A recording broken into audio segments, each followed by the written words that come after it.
Hey, it's Kirk. It is a Monday, December 1st, 2025. Just looking at the numbers here for Parksville Qualicum Beach market. Let's start out with inventory. We're sitting at 412 active listings. That's just down a little from a year ago of 414.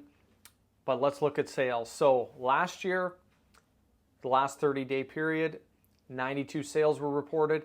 This year, 76. That's an 18% decrease in sales. So I would say the numbers don't lie. So we got similar inventory, fewer sales.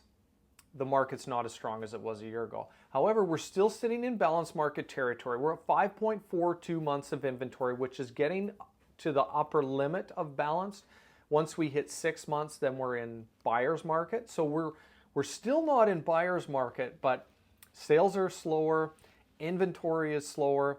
But for all the people out there saying the market's going to crash because our inventory levels are so low, even though our sales are low, the market metrics are fairly balanced. So we're not going to see a huge decrease in prices, but with these numbers, we're also not going to see prices go up. So for those people that are thinking, let's get into the new year, we're going to see the bump in prices.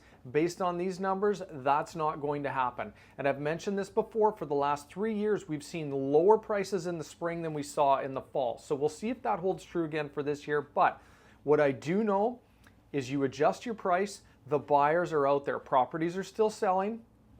If you need to sell, you adjust your price. It's gone. Moving on. That's it for this week. Reach out if you want to chat. Thanks again for watching.